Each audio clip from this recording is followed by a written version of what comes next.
Komponen darah dan fungsinya.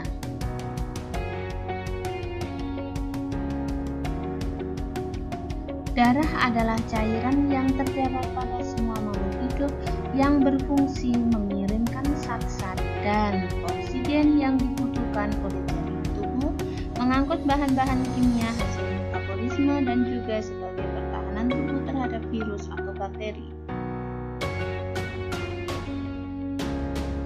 Komponen darah pada manusia dibagi menjadi dua penting, yaitu plasma darah dan sel-sel darah.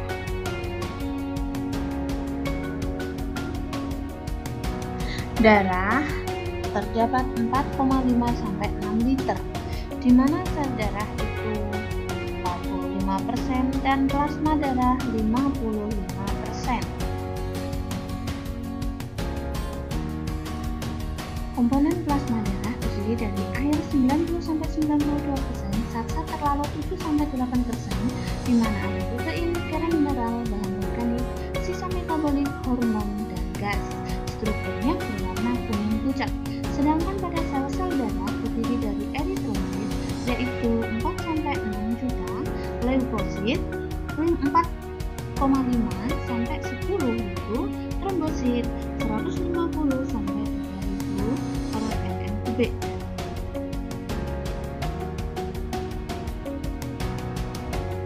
Fungsi dari kandungan plasma darah yang pertama yaitu air sebagai pelarut zat-zat lain. Protein albumin yaitu mempertahankan keseimbangan air pada darah dan jaringan mengatur volume darah. Globulin membantu transportasi lemak, vitamin, hormon, mempertahankan tubuh atau antibodi. Fibrinogen berperan dalam proses penggumpalan darah. Garam-garam ion-ion seperti natrium, kalium, kalsium, magnesium, dan klorida. Bikarbonat yaitu penyeimbang tekanan osmosis, mempertahankan pH, fungsi saraf dan otot, dan mengatur permeabilitas membran sel. Natrium seperti glukosa, asam amino, dan asam lemak digunakan oleh sel sebagai makanan padanan atau diurekan. Hormon mempengaruhi aktivitas organ yang dituju. Karbon dioksida yaitu hasil respirasi sel yang dibawa oleh paru-paru untuk dibuang. Kemudian sampah nitrogen yaitu hasil metabolisme yang akan diekskresikan oleh ginjal. Jenis-jenis protein plasma ada albumin, globulin, dan fibrinogen.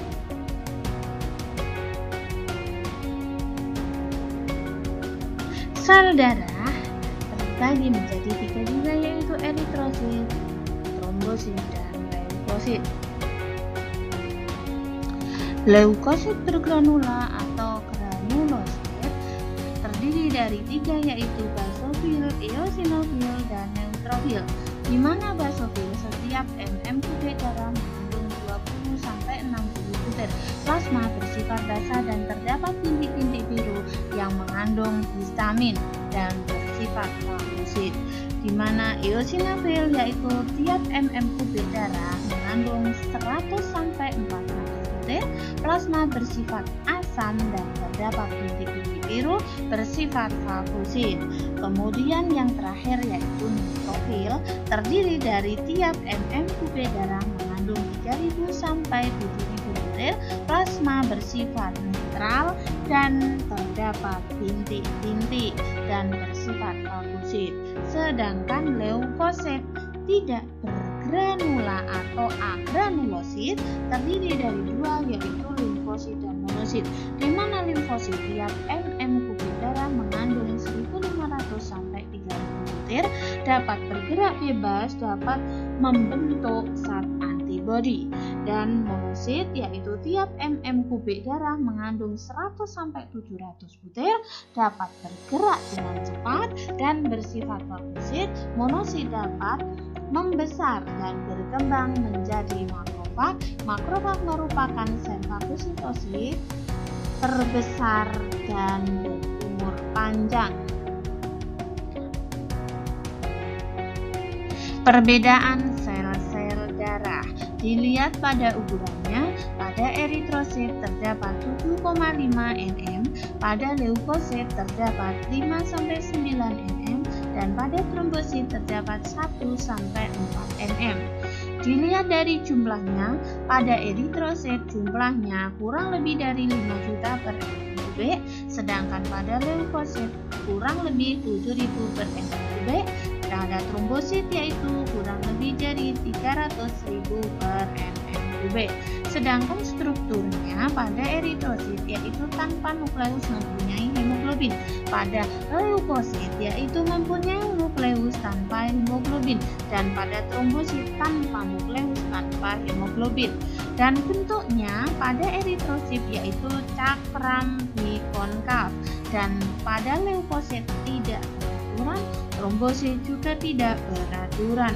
Tempat produksinya pada eritrosit yaitu pada sumsum merah tulang pipa dan sumsum pipih, pada leukosit yaitu pada sumsum tulang dan kelenjar limfa, sedangkan pada trombosit yaitu sumsum tulang belakang. Fungsinya pada eritrosit yaitu membawa O2 dari paru-paru ke seluruh tubuh dan membawa CO2 dari seluruh jaringan ke paru-paru. Fungsi dari leukosit yaitu fagosit memakan kuman, limfosit menghasilkan antibodi untuk membunuh kuman, sedangkan fungsi dari trombosit yaitu pembekuan darah. Terima kasih, baik.